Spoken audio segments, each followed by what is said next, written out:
کہ پروردگار عالم نے کائنات میں ہر شے کو ایک مقصد اور ہدف کے تحت بنایا ہے، اور اس کائنات میں سب سے بڑا ہدف جو خدا نے کسی وجود کو دیا وہ وجود انسان تھا۔ شہد کی مکھی ہے، خدا نے اسے ایک ہدف دیا اور قرآن میں بتایا بھی کہ اس کا مقصد تھا کہ یہ شہد بنائے۔ اسے آپ ہدایت بھی بول سکتے ہیں کہ خدا نے ہر جانور کو، ہر پودے کو، بادلوں کو، ہواؤں کو، سورج کی روشنی کو ہدایت دی کہ اس نے پیدا ہونا ہے اور اپنے پیدا ہونے کے مقصد کو پورا کرنا ہے۔ سورج کا کام ہے آپ کو روشنی دے، بادلوں کا کام ہے کہ بارش برسائیں، سمندر کا ایک اپنا کام ہے، شہد کی مکھی کا کام ہے کہ شہد بنائے، اور جس کو جو مقصد دیا وہ اللہ کی مخلوق اپنے مقصد کو پورا کر رہی ہے۔ یہاں پہ جہاں فقدان مقصد کہیں کسی خلقت خدا میں نظر آتا ہے وہ وجود انسان ہے۔ انسان اپنے مقصد کو پورا نہیں کرتا، اس کا ایک سبب ہے۔ وہ سبب یہ ہے کہ خدا نے انسان کو مختار بنایا، اسے ہاں کہنے کا بھی حق دیا گیا، اسے نہ کہنے کا بھی حق دیا گیا۔ اب کہا اگر اپنے اختیار کے ساتھ یہ انسان اس ہدف کو پورا کرتا ہے تو اس کے نتیجے میں اسے جنت دیتا ہوں، اور اسی اختیار کے نتیجے میں اگر یہ اللہ کی اطاعت نہیں کرتا تو اس کے بدلے میں اسے جہنم دی جاتی ہے۔ تو گویا جہنم کو بھی یہ خود انتخاب کرتا ہے، جنت کو بھی یہ خود انتخاب کرتا ہے۔ تو خلقت انسان کی ابتدا میں ہی آپ کو نافرمانی نظر آتی ہے، جسے آپ ترک اولا بولتے ہیں، کہ حضرت آدم نے اس درخت کی طرف بڑھے جس کی طرف پروردگار عالم نے منع کیا تھا۔ تو گویا انسان کی ابتدا میں ہی خصلت انسانی کا پتہ چلا کہ انسان پیدا ہوتے ہی رب کی کیا کرتا ہے؟ نافرمانی کرتا ہے۔ لیکن اگر وہ انسان خیر ہے تو وہ اپنی غلطی پہ خدا سے کیا مانگتا ہے؟ معافی مانگتا ہے۔ فتلقى اب آدم من ربہ بکلمات فتاب علیہ انہ هو التواب الرحیم، کہ آدم نے جب اللہ سے توبہ کی تو خدا نے آدم کی توبہ کو کیا کیا؟ قبول کیا۔ مطلب بتانا یہ چاہا کہ تمہارے وجود میں غلطی کی گنجائش ہے، لیکن رب کے دربار میں معافی کی بھی گنجائش ہے، کیونکہ میں نے تجھے اختیار دیا، اسی اختیار کے نتیجے میں تو غلطی کر رہا ہے۔ میں نے تجھے خواہش دی، میں نے تجھے شہوت دی، میں نے تجھے لالچ دی، میں نے یہ سارے جذبات تمہارے وجود میں رکھے۔ غصہ دینے والا میں تھا، the power of anger, the power of شہوت، دا پاور آف امیجنیشن، یہ سب کچھ میں نے تجھے دیا۔ اب کبھی کبھی تو اپنی خواہشات کو فالو کرتے ہوئے پٹری سے اتر جاتا ہے، راہ سے پھسل جاتا ہے، لیکن میں نے پھر تمہارے وجود میں ندامت کی چیز بھی رکھی ہے۔ میں نے وجود میں احساس دیا ہے جسے ضمیر بولتے ہیں۔ اگر تو ضمیر کی آواز کو سنتا ہوا نادم ہوتا ہے تو پھر میں بھی ارحم الراحمین ہوں، میں بھی اکرم الاکرمین ہوں۔ تو اگر میری دربار میں آ کے بڑے سے بڑے گناہ کی بھی توبہ کرے، اور عجیب الفاظ معصوم نے فرمایا اگر تمہارے گناہ آسماں کے ستاروں سے بھی زیادہ ہوں، اگر تمہارے گناہ ریت کے ذروں سے بھی زیادہ ہوں، لیکن فرمایا اللہ کی رحمت سے زیادہ نہیں ہو سکتے۔ بارہا روایات ہیں، کسی نے معصوم سے کہا کہ مولا میں نے بہت بڑا گناہ کیا ہے، تو معصوم نے کہا کہ تمہارے گناہ خلقت بحر و بر سے زیادہ ہیں؟ کہ جی مولا اس سے بھی بڑا گناہ ہے۔ امام نے فرمایا کیا درختوں کے پتوں سے بھی زیادہ ہیں؟ کہ مولا اس سے بھی بڑے ہیں۔ کہ آسماں کے ستاروں سے بھی بڑے ہیں؟ کہ مولا اس سے بھی بڑے ہیں۔ امام نے فرمایا کیا اس پوری کائنات سے بڑے ہیں؟ کہ جی مولا اس سے بھی بڑے ہیں۔ اس نے کوئی ایسا بدترین گناہ کیا تھا؟ تو پھر آخر میں معصوم نے کہا بس اتنا بتا، کیا تمہارا گناہ خدا سے بھی بڑا ہے؟ یہاں خاموش ہو گئی۔ کہ نہیں مولا میرا گناہ اللہ کی ذات سے بڑا نہیں ہے۔ کہ جب اس کی ذات سے بڑا نہیں ہے تو وہ ارحم الراحمین ہے، وہ بڑے سے بڑے گناہ کو بخشنے والا ہے۔ تو پتہ چلا جتنی مخلوق خدا نے بنائی ہے وہ اپنے اعمال میں مجبور ہے، لیکن انسان اپنے عمل میں مختار ہے، مجبور نہیں ہے۔ یہ چاہے تو نیکی کرے، یہ چاہے تو بدی کرے۔ اب نیکی اور بدی کرنے کا منبع کیا ہے؟ سوال یہ ہے کہ میں بدی کرتا کیوں ہوں، میں نیکی کرتا کیوں ہوں؟ تو کئی اوقات انسان بدی کرتا ہے اپنی جہالت کی وجہ سے، تبھی انسان کو پابند بنایا کہ انسان کیا حاصل کرے؟ علم حاصل کرے۔ اب معصوم فرماتے ہیں یہ علم حاصل تب کرے گا جب انسان اپنی معرفت حاصل کرے گا، کیونکہ اگر مجھے اپنی ہی معرفت نہیں، آج دنیا میں جو آپ گمراہی دیکھ رہے ہیں اس کا سبب یہ ہے کہ انسان نے اپنے وجود کو پہچانا نہیں ہے۔ کہ میں نے کہا کہ آپ کسی انگریز سے پوچھیں کہ دا ڈیفینیشن آف ہیومن کیا ہے، انسان کسے کہتے ہیں، تو وہ ڈیفائن اس طرح کرتا ہے کہ انسان جسٹ اے باڈی ہے، انسان صرف بدن ہے۔ اور جب میں نے اپنی تعریف وجودی ہے کہ میں صرف بدن ہوں، تو میں صبح سے شام تک کس کے لیے محنت کروں گا؟ بدن کے لیے محنت کروں گا۔ صبح سے شام تک کس کے لیے زحمت کروں گا؟ بدن کے لیے زحمت کروں گا۔ تبھی امیر المومنین فرماتے ہیں العلم علمان، علم دو طرح کے ہیں، علم الادیان و علم الابدان۔ فرما کائنات میں دو علوم کے علاوہ کوئی علم نہیں ہے۔ کہ مولا کون سے علم ہے؟ کہا یا علم ریلیٹڈ ہے باڈی سے، یا علم ریلیٹڈ ہے دین سے۔ اب آپ ڈاکٹر بنتے ہیں، یہ علم کس سے ریلیٹڈ ہے؟ باڈی سے۔ آپ انجینئرنگ پڑھتے ہیں، آپ نے کیا بنانا ہے؟ گھر بنانے ہیں، گھر میں کون رہے گا؟ بدن رہے گا۔ آپ گاڑی بناتے ہو، کون چلائے گا؟ بدن چلائے گا۔ آپ کپڑے کی انڈسٹری لگاتے ہو، یہ کون پہنے گا؟ بدن پہنے گا۔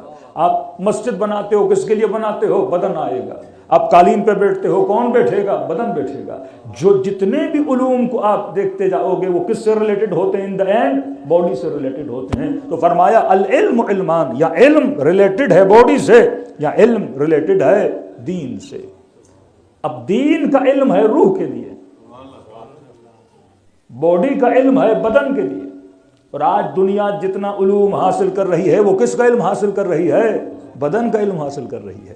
لیکن روح کے علم سے دنیا کیا ہے؟ غافل ہے۔ بدن لمیٹڈ ہے، روح انلمیٹڈ ہے۔ بدن محدود ہے، روح لامحدود ہے۔ تو میں نے زیادہ زحمت کس کے لیے کرنی چاہیے؟ روح کے لیے کرنی چاہیے۔ لیکن میری زیادہ توجہ کس کے لیے ہے؟ بدن پر توجہ ہے۔ ہم یہ تو سوچتے ہیں کہ میرے بچے کے لیے اسکول اچھا ہونا چاہیے، رہائش اچھی ہونی چاہیے، گھر اچھا ہونا چاہیے، لیکن میں نے کتنا سوچا کہ مرنے کے بعد میرے بچوں کو جنت میں جانے کی بھی ضرورت ہے، وہاں کے لیے بھی میں اس کا کوئی بندوبست کروں؟ کہ فرمایا الذی جمع مالہ عددہ، اللہ کہتا ہے میں ایسے لوگوں کو جہنم کی ایندھن بنا دوں گا جو دنیا میں مال کما تو رہے ہیں لیکن فکر یہ رہی کہ مال سے مال بناؤں، پھر مال سے مال بناؤں، پھر مال سے مال بناؤں۔ جو تعدد اموال میں لگ گیا، ایک گھر لیا کا پھر دوسرا گھر لوں، پھر کا تیسرا گھر لوں کا پھر چوتھا گھر لوں، پوری زندگی اس میں لگ گئی کہ میں نے گھر ہی گھر بنانے ہیں۔ فرمایا ایسے لوگوں کو میں جہنم کی ایندھن بنا دوں گا، کیونکہ یہ دنیا بنا رہا تھا برائے دنیا، یہ دنیا نہیں بنا رہا تھا برائے آخرت۔ ایک ہدف تو ہونا چاہیے۔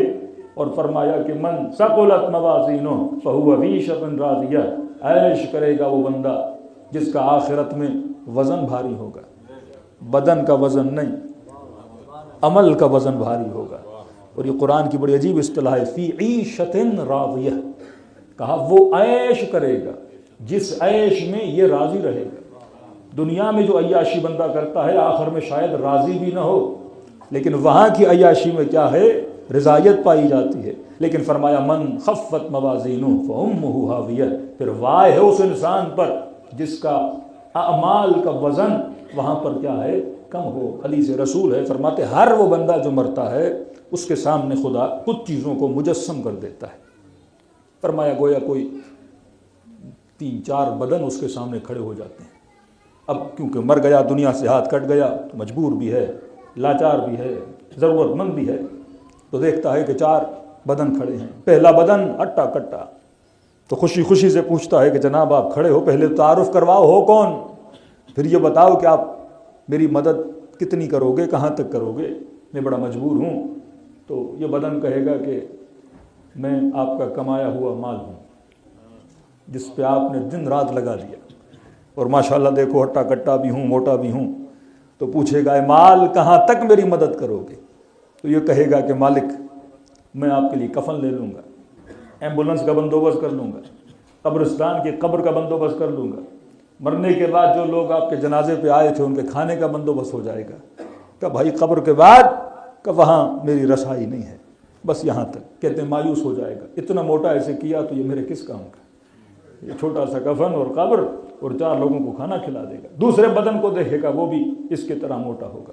پوچھے گا بتاؤ تم کون ہو؟ تو کہیں گے بابا ہم تمہاری اولاد ہیں، جس کے لیے آپ نے اتنا پسینہ بہایا، جس کے لیے آپ نے اتنی محنت کی، پڑھایا لکھایا پہنایا، بہترین گھر دیا، سواریاں دیں، صبح سے شام تک اولاد پہ لگا لیا، پوچھے گا میرے بچوں کہاں تک میرے ساتھ چلو گے؟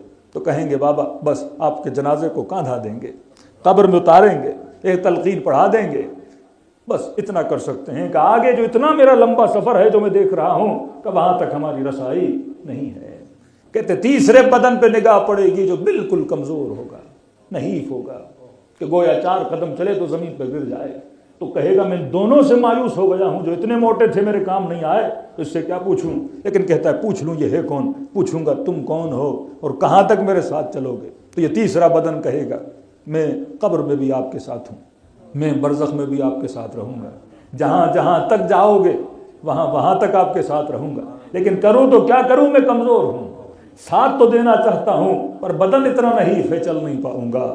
بڑے تعجب سے پوچھے گا ارے جو یہاں بھی ساتھ ہے، قبر میں بھی ساتھ ہے، برزخ میں بھی ساتھ ہے، اے کاش میں اسے موٹا بنا دیتا، اے کاش میں اسے ہٹا کٹا کر دیتا، لیکن یہ اتنا کمزور ہے۔ پھر فوراً پوچھے گا آپ ہو کون؟ تو آواز آئے گی میں تمہارا عمل ہوں جس پر تو نے ذرہ برابر توجہ نہیں کی تھی۔ یہ قرآن کی فصاحت و بلاغت تھی کہ ہم جب بھی دعا کرتے ہیں تو کہا ربنا آتنا فی الدنیا حسنہ وفی الآخرۃ حسنہ۔ پہلے آپ نے دنیا مانگی ہے پھر آپ نے آخرت مانگی ہے۔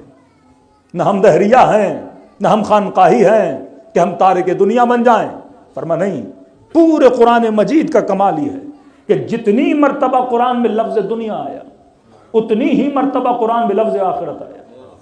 مطلب تم نے اپنی دنیا اور آخرت کو ایکول لے کے چلنا ہے، کیونکہ یہ دنیا ہے جو مزرعۃ الآخرہ ہے۔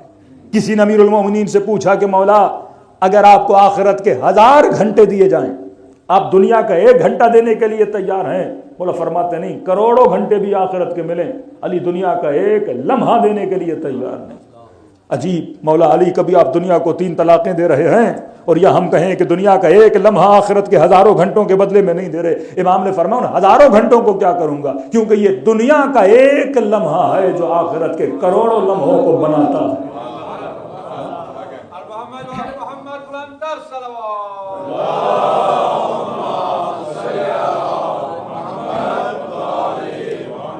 پانی ذرا نارمل ہوگا، ٹھنڈا بہت ہے، پہلے سے گلا خراب ہے۔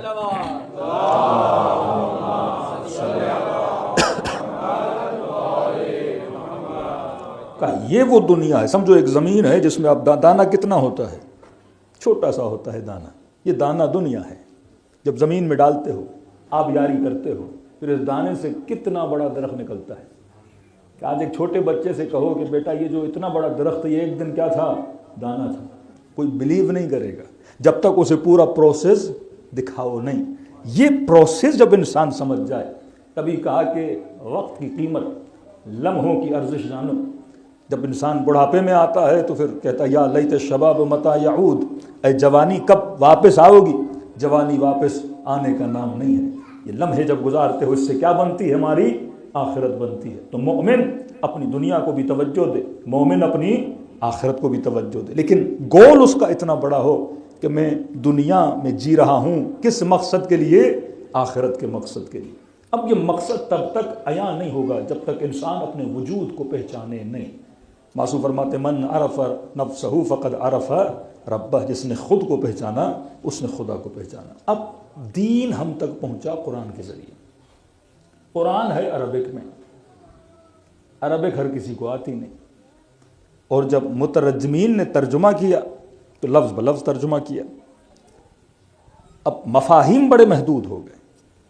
اردو کا ترجمہ، اب مقصد خلقت ہے کہ وما خلقت الجن والانس لا یعبدون، ہم نے انسانوں اور جنوں کو خلق کیا کس چیز کے لیے؟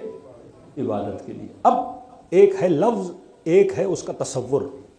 جیسے میں کہتا ہوں شیر تو آپ کے ذہن میں جنگل کا شیر آتا ہے، جب میں کہتا ہوں گدھا تو آپ کے ذہن میں جنگل کے گدھے بھی آتے ہوں گے اور کچھ انسان نما شاید گدھے بھی آتے ہوں۔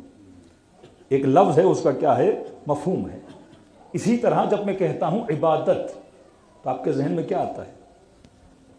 پہلا تصور نماز، حج، عمرہ، روزہ، زکوٰۃ۔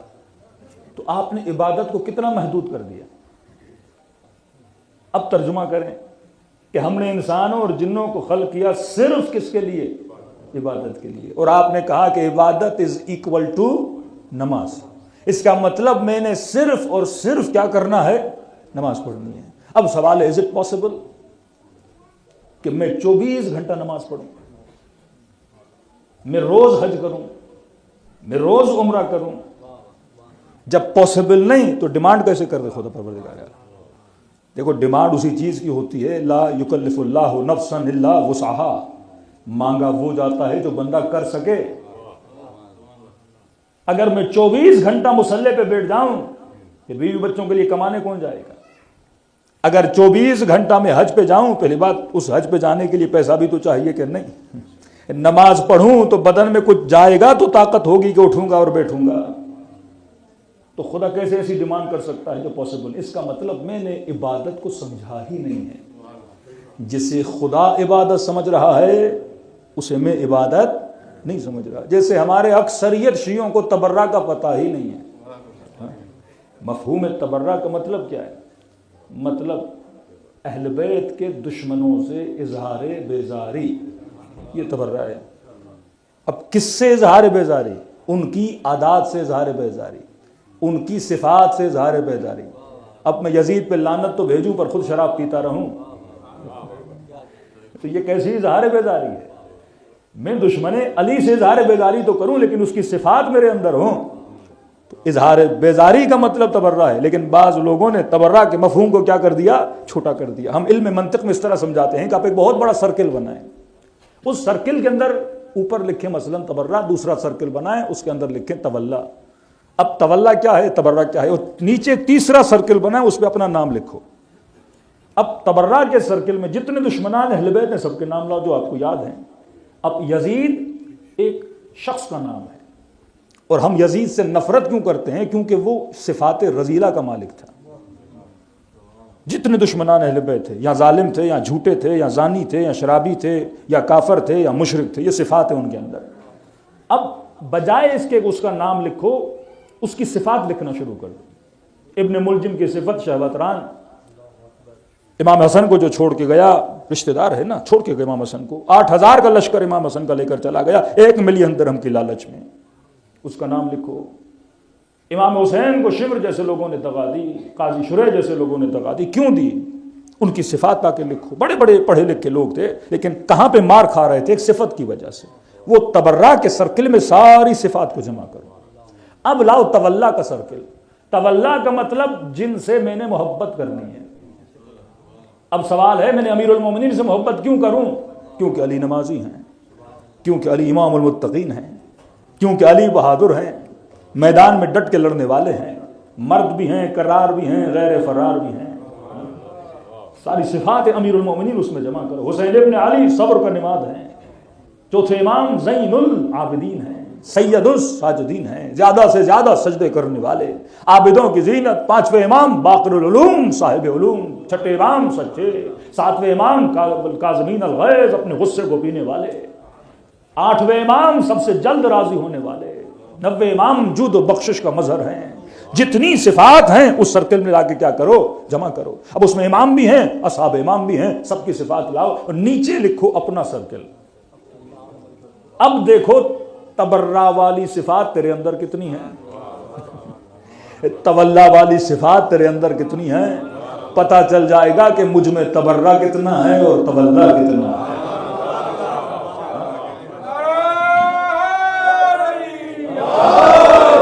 میں کئی بار یہ لطیفہ بھی ہے اور کئی مجالس میں سنا چکا ہوں کہ تہران کا لطیفہ ہے.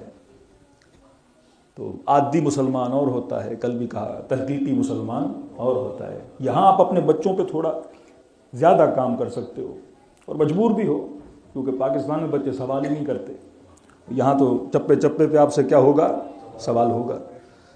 تو تہران کے مولانا، شاید سنا ہوگا آپ نے سوشل میڈیا پہ کئی بار سنا چکا، کہتے محرم کا مہینہ اور تقریباً کوئی 5ویں 6ٹھی محرم، مجلس سے پڑھ کے تھک کے ٹوٹ کے مولانا کہتے ہیں گھر آیا تو کیا دیکھا بھائی گھر کا تالا جو ہے پہلے سے ٹوٹا ہوا ہے.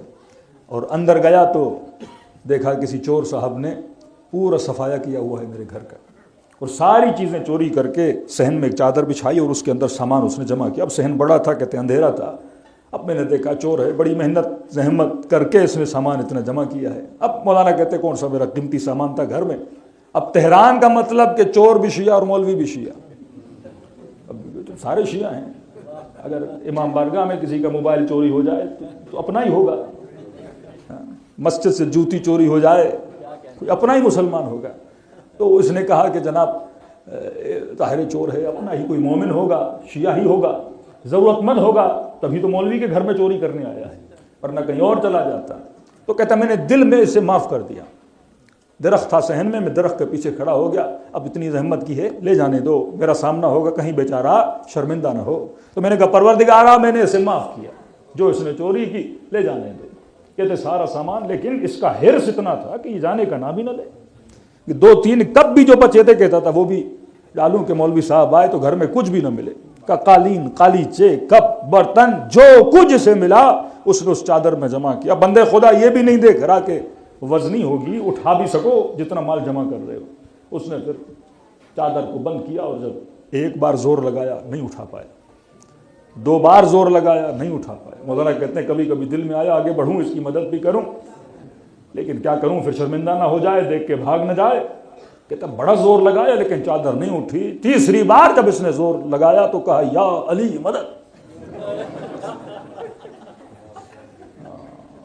عادی شیعہ جسے ماں نے یا علی مدد تو سکھایا پر سلیقہ نہیں سکھایا، طریقہ نہیں سکھایا. ہم تفتان سے جب بائی روڈ جاتے تھے ایران تو جتنے ہمارے یہ برادران اہل سنت بس ڈرائیور ہوتے تھے تو گاڑی بھی چلاتے تھے، نسوار کی نسوار بھی لگاتے تھے اور کبھی چرس بھی پیتے تھے اور گانے کی کیسٹیں بھی چل رہی ہیں اور فوراً بریک لگاتے تھے. بھئی کیا ہوا اچانک کا وقت نماز. فوراً اٹھے اور وضو کیا، نسوار پھینکی اور اللہ اکبر. پھر نماز ختم ہوئی، بس میں پھر وہی گانے کی کیسٹ، پھر وہی چرس کا سگریٹ، پھر بس چلنے لگی. نماز تو مولوی نے سکھائی پر یہ نہیں سکھایا کہ نماز پڑھنے والے کے اندر صفت کیا ہونی چاہیے. یہ کوے کی نماز نہیں ہونی چاہیے کہ ماتھا جھکا تو رہا ہے پر ماتھے جھکانے کے مقصد کا پتہ نہیں ہے، وسلموا تسلیمہ کی منزل کا پتہ نہیں ہے. کہ جیسے کہا یا علی مدد تو مولانا کہتے ہیں اب ضبط ٹوٹ گیا میرا. ایک تو چوری، پھر امیر المومنین کا نام لے کے چوری. کہتا ہے فوراً درخت کے پیچھے سے نکلا، او چور صاحب. وہ پریشان ہو گیا، کہا میں نے حسین حسین کر کے جمع کیا، تو ایک یا علی کر کے سارا لے جا رہا ہے. کہتا ہے چور پریشان ہو گیا. میں نے کہا سارا سامان تیرا ہوا، ایک چائے کا کپ میرے ساتھ پی لے، پھر سامان لے جا، پولیس کو بھی نہیں بلاؤں گا. کہ ڈرا ہوا، ہاپا ہوا، کانپتا ہوا کمرے میں آیا. کہ ایک تھوڑا قالین دے دو، کوئی سماور بھی دے دو میرا کہ ہم تھوڑی چائے بنا دیں. کہ چائے بنائی، چور کو بٹھایا. میں نے کہا دیکھو چوری کرو لیکن علی کا نام لے کے نہ کرو. کہ تو یا علی مدد کہہ رہا ہے، امیر المومنین کا ماننے والا ہے، تجھے یہ علم نہیں کہ علی کا نام نجاستوں میں نہیں لیا جاتا، علی کا نام طہارتوں میں لیا جاتا ہے. تو جن کو تمیز نہیں حسین کے گلے پہ چھری چلا رہے تھے اور نعرہ تکبیر لگا رہے تھے، کیونکہ جن کو رب کی معرفت نہیں ہے. یہ وہ انسان ہے جس نے اپنی معرفت حاصل نہیں کی ہے. یہاں بڑے سے بڑا پروفیسر ہوگا لیکن اسے نہیں پتا. نیشنل جغرافیہ جیسے انہوں نے چینلز کھول لیے، جانوروں پہ ریسرچ کر رہے ہیں، حیوانوں پہ ریسرچ کر رہے ہیں، تتلیوں پہ ریسرچ کر رہے ہیں، لیکن اپنے وجود کو بھی تک پہچانا نہیں ہے. کہ من عرف نفسہ فقط عرف ربہ، جس نے خود کو پہچانا اس نے خدا کو پہچانا. اب ڈیفینیشن آف ہیومن کیا ہے انسان کی؟ ایک ڈیفینیشن ہے جو حوزہ علمیہ میں کی جاتی ہے، جو کتابوں میں موجود ہے، وہ یہ ہے کہ الانسان حیوان ناطق. انسان ایک ایسا اینیمل ہے، ایک ایسا حیوان ہے جو صاحب نطق ہے، جو بولتا ہے. اچھا ظاہری طور پر یہ صفت بڑی ظاہر ہے، بلی نہیں بولتی، کتا نہیں بولتا، کبوتر نہیں بولتا. بولتا کون ہے؟ انسان بولتا ہے.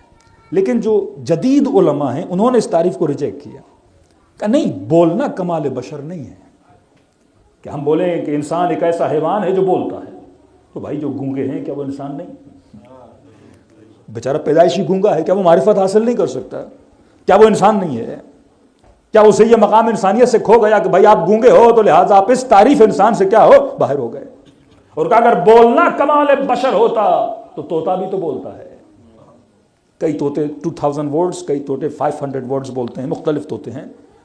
تو انہوں نے ایک اور تعریف کی جو واقعی پرفیکٹ تعریف ہے کا ڈیفینیشن آف ہیومن کیا ہے. فرما انسان، یہ اپنے بچوں کو یاد کرائیے، یہیں سے سلسلہ معرفت شروع ہو جاتا ہے کہ مجھ میں اور شیر میں، مجھ میں اور بلی میں، مجھ میں اور گدھے میں، مجھ میں اور ایک کبوتر میں، مجھ میں اور ایک تتلی میں، مجھ میں اور ایک چڑیا میں کیا فرق ہے. جسم کے اعتبار سے کل بھی عرض کر چکا کہ جانور کا جسم مجھ سے کیا ہے، زیادہ مضبوط ہے. بطور کمال جانور کا جسم مجھ سے زیادہ با کمال ہے. خلق الانسان ضعیفا، دعائے کمیل پڑھو، یا رب ارحم ضعف بدنی ورقت جلدی ودقت عظمی، اے خدا میرے ضعیف بدن کیا فرما، رحم فرما.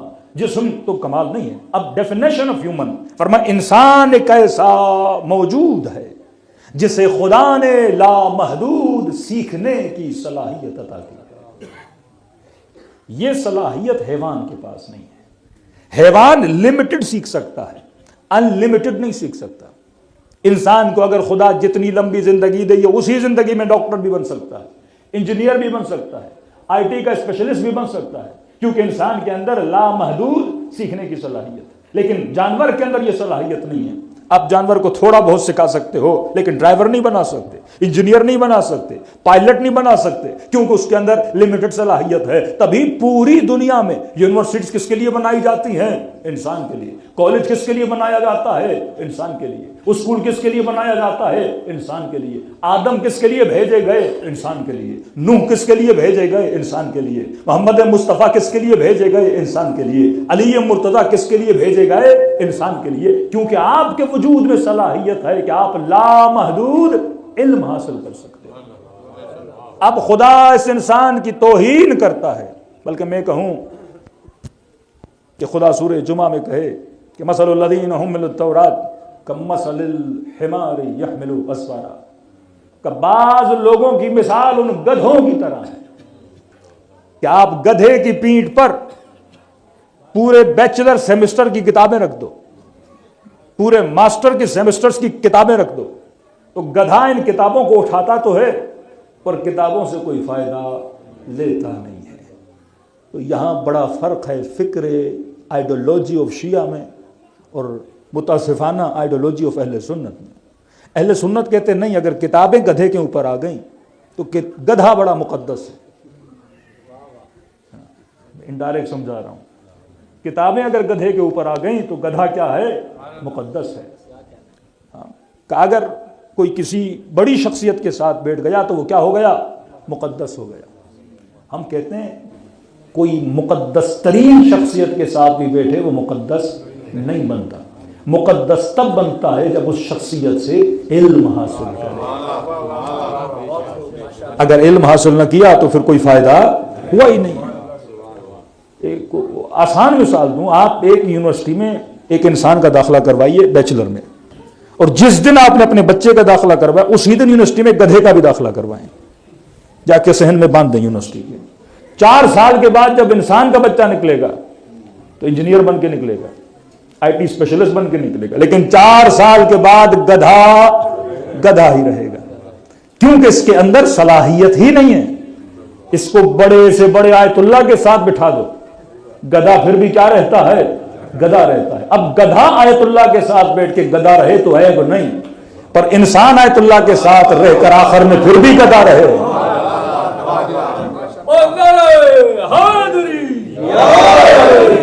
کچھ لوگ ایسے تھے جو نبیوں کے ساتھ رہے پر علم حاصل نہ کیا، اور کچھ لوگ ایسے تھے جو نبی کے ساتھ رہے سلمان بن کے باہر نکلے، بے زر تھے ابو ذر بن کے باہر نکلے، کچھ حبیب بن کے حسین بن علی کی صحبت میں. تو زہیر نے ثابت کیا کہ میں انسان ہوں، حور نے ثابت کیا کہ میں انسان ہوں، اور شمر نے ثابت کیا کہ میں گدھے اور جانور سے بدتر ہوں، کیونکہ صلاحیت ہدایت تھی پر صلاحیت نہیں پائی. یہاں وہ آئیڈیالوجی نکلتی ہے کہ مثلا بھائی کسی نے عجیب ہے یہ آئیڈیالوجی، عجیب ہے، اور پوری امت مسلم اس آئیڈیالوجی پہ چل رہی ہے.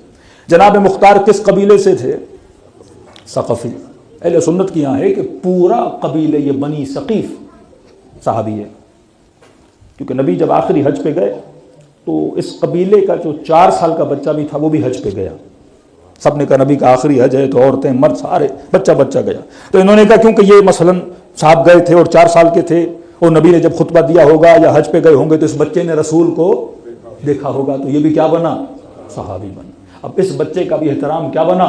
واجب بنا, کیونکہ اس نے صرف اور صرف کیا کیا تھا؟ رسول کو دیکھا تھا. ہماری آئیڈیالوجی یہ نہیں ہے کہ دیکھا تھا تو محترم ہے, ہمارا یہ ہے اس نے رسول سے علم حاصل کیا اور صرف علم حاصل نہیں کیا, اس علم پر عمل کیا, تب جا کے یہ کیا بنتا ہے؟ محترم بنتا ہے. اس طرح تو شمر نے بھی حسین کو دیکھا, محترم نہ بنا. ابن سعد نے بھی حسین کو دیکھا, محترم نہ بنا. وہ 1400 سال پہلے حسین کو دیکھ کر بھی ملعون بنا, اور آج کا مومن 1400 سال کے بعد فرش عزا پہ بیٹھ کر بھی صاحب رحمت بنا. کسی کو دیکھنا کمال نہیں ہوتا, یہ اتنی الوجیکل بات ہے. جبکہ قرآن نے بار بار کہا, یہ چھوٹی سی صورت ہے, کبھی بھی کسی اپنے بھائی اہل سنت کے ساتھ بیٹھیں تو آسان سی چیزیں یاد کر لیا کریں جو عقل کے ساتھ میچ بھی کریں اور اگلا بندہ اس کو ایکسیپٹ بھی کرے. والعصر, قسم ہے زمانے کی.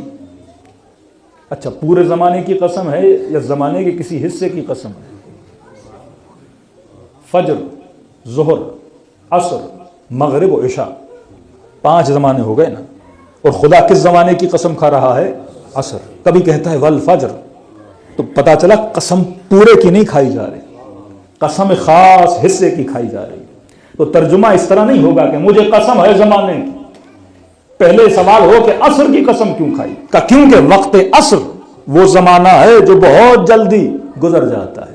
ابھی ہم عصر کے وقت میں ڈھل رہے ہیں, تو ترجمہ یہ ہوگا مجھے قسم ہے اس زمانے کی جو بہت جلدی گزر جاتا ہے. مطلب یہ دنیا کا وقت. والعصر ان الانسان لفی خسر, بتحقیق کے سارے انسان خسارے میں ہیں. قرآن جب بھی بات کرتا ہے, یہ کمال قرآن ہے. اس طرح سے آپ تفسیر قرآن سیکھ جائیں گے, اور اسی ترتیب سے اگر آپ قرآن پڑھیں تو آپ کو بہت لذت ملے گی. قرآن پہلے مجمل بات کرتا ہے, پھر مفصل بات کرتا ہے. پہلے کہا کہ سارے انسان خسارے میں ہیں, تو آپ کے ذہن میں پیدا ہوگا میں بھی خسارے میں ہوں. سارے انسان میں انبیاء بھی ہیں, اولیاء بھی ہیں, امام بھی ہیں, ائمہ بھی ہیں, اصحاب بھی ہیں, تابعین بھی ہیں. کیسے سارے انسان خسارے میں؟ قسم ہے زمانے کی کہ سارے انسان خسارے میں. پھر سوال کرو خود سے, پروردگارا کیا سارے انسان خسارے میں ہیں؟ اللہ جواب دے گا الا الذین آمنوا, فرمان نہیں, سارے نہیں. وہ خسارے میں نہیں جو صاحبان ایمان ہیں. اب بعض ہمارے مسلمان یہیں تک رک جاتے ہیں کہ مثلا ابو سفیان نے کلمہ پڑھا, خسارے سے نکل گیا.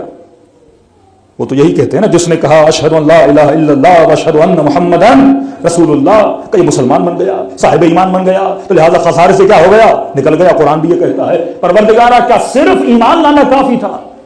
میں صرف کہوں اشہد ان لا الہ الا اللہ واشہد ان محمد رسول اللہ تو میں خسارے سے نکل گیا؟ اسپیشلی آپ کی کنٹریز میں خدا نخواستہ کسی کی بچی کو کسی انگریز پہ دل آ گیا اور کہا کہ میں نے شادی کرنی ہے, تو مولانا نے کہا نکاح نہیں ہو سکتا. کہ نہیں مولانا, کلمہ پڑھے گا, ایسے تھوڑی نکاح ہوگا. تو کسی الیگزینڈر صاحب کو آپ نے کلمہ پڑھا دیا اور اس نے کہا اشہد ان لا الہ الا اللہ واشہد ان محمد رسول اللہ. مولانا نے کہا نکاح پڑھا پڑھو, کلمہ پڑھا لیا. قرآن کہتا نہیں ساری چیزیں ہوں, صرف یہ نہیں کہ الا الذین آمنوا کہا. تو کلمہ تو ابو سفیان نے بھی پڑھا تھا, کلمہ تو کئی مکے والوں نے بھی پڑھا تھا. تو پھر تم شیعہ مانتے کیوں نہیں؟ تو اگر اس کے کلمے کو مانو تو پھر یہاں والوں کے بھی کلمے کو ماننا شروع کر دو. کہ الا الذین آمنوا, کا صرف ایمان نہیں, وعملوا الصالحات, ایمان لایا ہے تو عمل صالح بھی کرے. یہ نہیں کہ لڑکا شادی کرنا چاہتا ہے اب نکاح کے لیے صرف کلمہ پڑھا دے, لڑکی شادی کرنا چاہتی ہے صرف نکاح کے لیے کلمہ پڑھا دے. ہماری بڑی بڑی بزنس کمیونٹیز, بیٹوں نے ہندو لڑکیوں سے شادیاں کر لی, لڑکیوں نے ہندو لڑکوں سے شادیاں کر لی. صرف مولوی صاحب کو کہا کلمہ پڑھ لیا ہے, کہ صرف کلمہ نہیں, الا الذین آمنوا وعملوا الصالحات, کلمہ پڑھا ہے تو ساتھ میں عمل صالح بھی انجام دے. اب پروردگارا کلمہ بھی پڑھ لیا, عمل صالح بھی انجام دے دیا. یہ 2 صورتیں بڑی آسان ہیں, کلمہ بھی پڑھ دیا, عمل صالح بھی انجام دے دیا. کیا خسارے سے نکل گئے؟ تو ابن ملجم نے کلمہ بھی پڑھا, نمازی بھی تھا. خوارج نے کلمہ بھی پڑھا, حافظ قرآن بھی تھے. ابن سعد نے کلمہ بھی پڑھا, نماز جماعت میں پیش امام بھی تھا.